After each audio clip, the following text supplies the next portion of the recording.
கர்த்தருடைய பரிசுத்த நாமத்திற்கு மகிமை உண்டாவதாக. ஆண்டவராய் இயேசு கிறிஸ்துவின் விலையேறப்பெற்ற நாமத்தில் உங்கள் அனைவருக்கும் இனிமையான நல்வாழ்த்துக்களை மகிழ்ச்சியுடன் தெரிவித்துக் கொள்கிறோம். 106ஆம் சங்கீதம். இந்த சங்கீதம் எவ்வாறு ஆரம்பமாகிறது என்கிற காரியத்தை முதலாவது வசனத்தில் நாம் வாசிக்க கேட்போம். அல்லேலூயா, கர்த்தரை துதியுங்கள், அவர் நல்லவர், அவர் கிருபை என்றும் உள்ளது.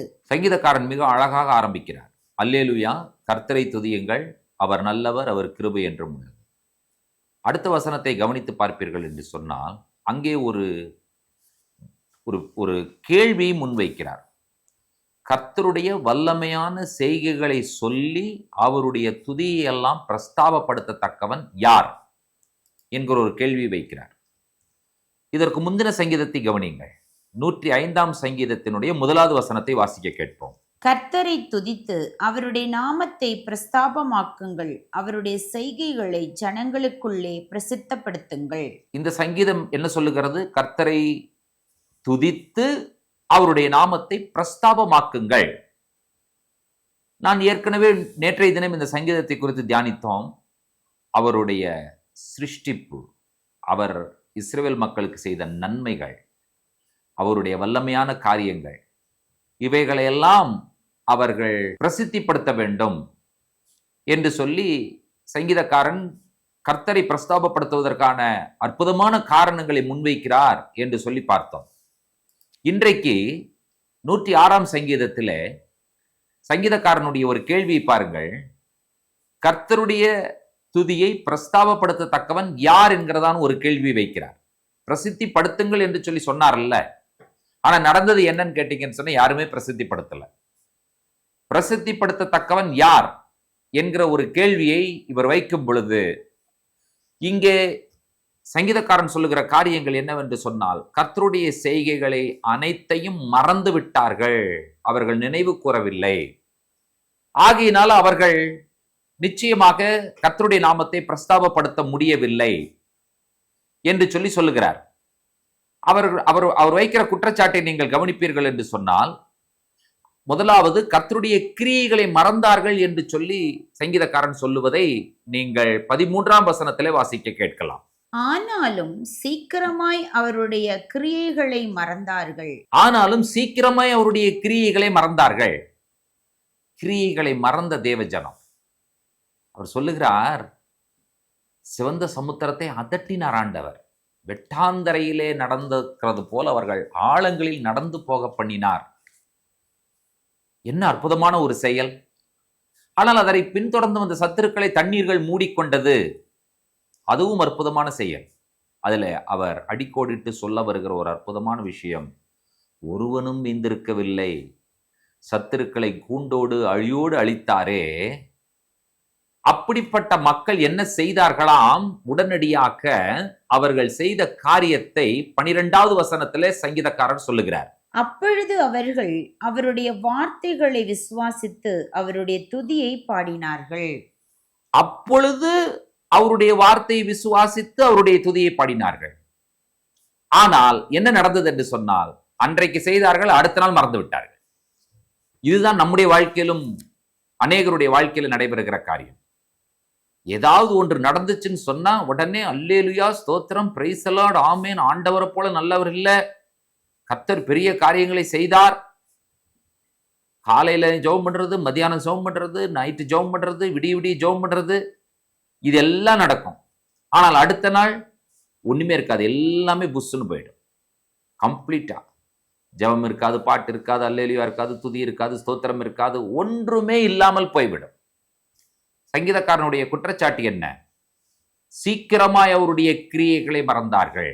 சீக்கிரமாய் கிரியைகளை மறந்தார்கள் என்கிற விஷயத்தை நீங்கள் அடிக்கோடிட்டு தியானிக்கும் பொழுது, நாமும் சீக்கிரமாய் கிரியைகளை மறந்த ஜனமா?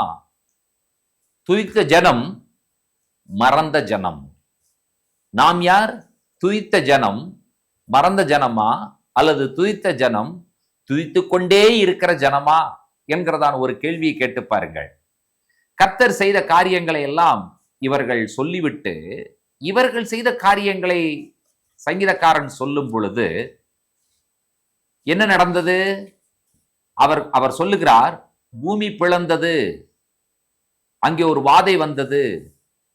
பொற்கன்று குட்டியை வணங்கினார்கள், வார்ப்பிக்கப்பட்ட விக்கிரகத்தை நமஸ்கரித்தார்கள். அவர்களுடைய மகிமையை புல்லை திங்கிற மாட்டுக்கு ஒப்பாக மாற்றி போட்டார்கள். எப்படியெல்லாம் சொல்லுகிறார் பாருங்கள். இன்னும் ஒரு படி மேலே போய் 22வது வசனத்தில் அவர் சொல்ல வருகிற காரியத்தை கவனியுங்கள். தங்கள் இரட்சகரான தேவனை மறந்தார்கள். இரட்சகரான தேவனை மறந்த ஜனம், மீட்பரை மறந்த ஜனம், ரட்சித்த தேவனை மறந்த ஜனம், எப்படியெல்லாம் நடந்திருக்கிறது என்பதை கவனியுங்கள். இவர்களுடைய குற்றச்சாட்டு என்னவென்று சொன்னால், முறுமுறுத்தார்கள், விக்கிரகங்களை ஆராதித்தார்கள், மோசேக்கு ஆரோனுக்கு விரோதமாக இவர்கள் எதிர்த்து பேசினார்கள். இப்படி பல விஷயங்களை சங்கீதக்காரன் அடுக்கிக் கொண்டே போகிறார். பாகால் பேயோரை பின்பற்றின ஜனம் எப்படியெல்லாம் நடந்திருக்கிறது என்பதை கவனித்து பாருங்கள். இதன் மூலமாக நாம் அனைவரும் கற்றுக்கொள்ள வேண்டிய ஒரு விஷயம் என்னவென்று சொன்னால், அல்லது கேள்வி கேட்க வேண்டிய விஷயம் என்னவென்று சொன்னால், கர்த்தரை பிரஸ்தாபப்படுத்தத்தக்கவன் யார் என்கிற அந்த கேள்விக்கு நாம முன்வந்து, கர்த்தரை பிரஸ்தாபப்படுத்தத்தக்கவன் நாங்கள் குடும்பமாக, சபையாக நாங்கள் கர்த்தரை பிரஸ்தாபப்படுத்துவோம். இரட்சகராகிய தேவனை மறந்தார்கள், கர்த்தரை மறந்தார்கள் என்று சொல்லி சங்கீதக்காரன் சொல்லுகிறாரே.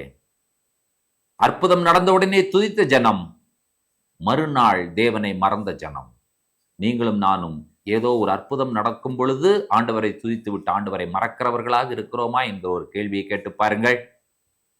அந்த கேள்விக்கு என்ன பதில் வருகிறது என்பதையும் நீங்களே சொல்லுங்கள்.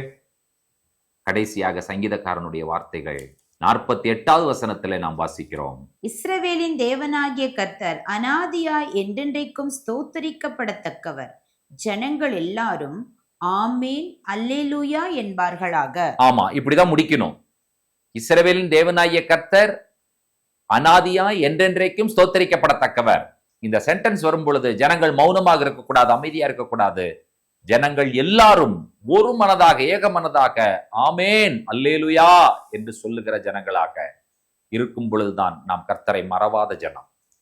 கர்த்தர் செய்த அற்புதங்களை மறக்காமல், கர்த்தரை நம்மை ரட்சித்தார் என்கிற விஷயத்திற்காக கர்த்தருடைய நாமத்தை பிரஸ்தாபப்படுத்தத்தக்கவன் யார் என்கிற கேள்விக்கு பதில் சொல்ல வேண்டும். நான் என்கிறதான பதிலை இந்த காலை வேளையிலே சொல்லுங்கள்.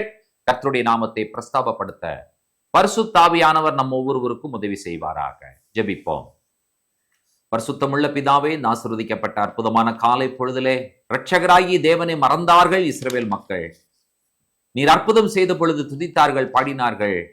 ஆனால் அடுத்த நிமிடமே அதை மறந்து போய்விட்டார்கள், பாவங்களை செய்தார்கள். ஆண்டவரே, எங்களுடைய வாழ்க்கையில் இப்படிப்பட்ட குறைகள் இருக்கும் என்று சொன்னார். நாங்கள் எங்களை ஒப்புக் கொடுக்கிறோம், நாங்கள் எங்களை அறிக்கை செய்கிறோம். நீர் எங்களை ஏற்றுக்கொள்ளும்படியாய் ஜெபிக்கிறோம். நீரே அனாதியாய் என்றென்றைக்கும் ஸ்தோத்தரிக்கப்படத்தக்கவர் என்று சொல்லும் பொழுது நாங்கள் அனைவரும் இணைந்து ஆமேன் அல்லேலூயா என்று சொல்லுகிற மக்களாய் நாங்கள் காணப்பட கர்த்தர் உதவி செய்கிறார். எங்களோடு உம்முடைய கிருபை இருக்கட்டும். உம்முடைய இரக்கமும் உம்முடைய தயவும் தலைமுறை தலைமுறையாய் தொடர்ந்து வரட்டும். பிதாவாகிய தேவனுக்கும் குமாரனாகிய இயேசு கிறிஸ்துவுக்கும் பரிசுத்த ஆவியானவருக்கும் நன்றிகளையும் துதிகளையும் ஸ்தோத்திரங்களையும் ஏறெடுக்கிறோம். துதி கனமை உமக்கே கொண்டு வருகிறோம். இயேசு கிறிஸ்துவின் வல்லமையுள்ள நாமத்தில் வேண்டுகிறோம் பிதாவே, ஆமேன்.